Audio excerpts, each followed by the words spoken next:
Devin Mashuli joins us now, and wow, those winds didn't feel all that light today. We had some strong gusts. Yes, I went outside earlier and my hair was blowing everywhere, and that's how it's going to be for the next 2 days. So See, I have ponytail. enough product in my hair, it didn't move. Okay, I'm it so didn't happy. even budge. I'll take note and try that tomorrow. Might not look good on TV, but okay, here's how our sunset looks tonight up at Ogden Bend. Show this is sent in from Paul. Kind of looked a little bit hazy today. Even had a few evening clouds move in, but nonetheless, it was still a sunny, hot, and windy day. Salt Lake had their first triple-digit day today and broke the daily record high at 104.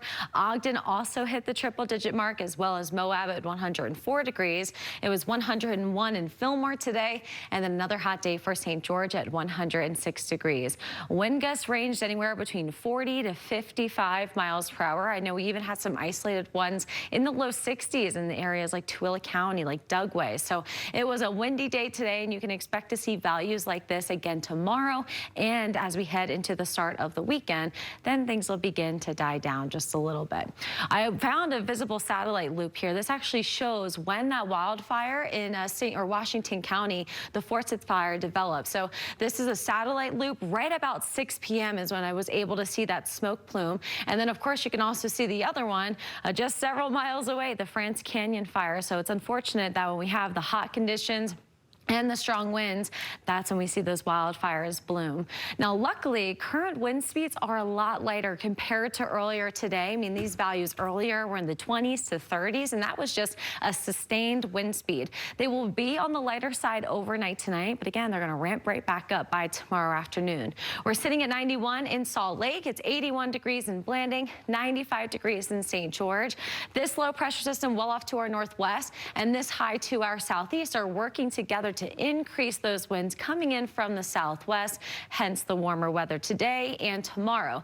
Though that low pressure system will send a cold front down on Saturday, and this is why you see a huge temperature drop between Friday and Saturday. So mid-90s again tomorrow, so not as hot, but still hot tomorrow. Then mid-70s on Saturday and even cooler on Sunday as we fall into the low 70s. Now, normally you're thinking, whoa, that's such a dramatic cold front. Where's the rain? Where is the clouds even? It looks like most of the precipitation is just going to stay with the center of this low pressure system. It will break into two pieces. That's why you see most of the precipitation lift north. And this cold front looks to fall through Utah dry. At least it will bring some relief from the heat and as well as the winds. So for central Utah tomorrow, near 90 in Nephi and Manti. 100 still for Green River, low 90s for Delta. Southern Utah, we have a high of 87 in Beaver and Cedar City, low 80s for Panguitch, 100 degrees again for Moab. St. George touched cooler in around 102 degrees, 97 on Saturday, low 90s on Sunday, then warming right back up by the middle parts of next week. Near 90 in Logan tomorrow, as well as Heber City, low 90s for Roosevelt and mid 90s for Spanish Fork. The Wasatch Front about 5 to 10 degrees cooler tomorrow in the low to mid 90s, but still about 10 degrees warmer than normal.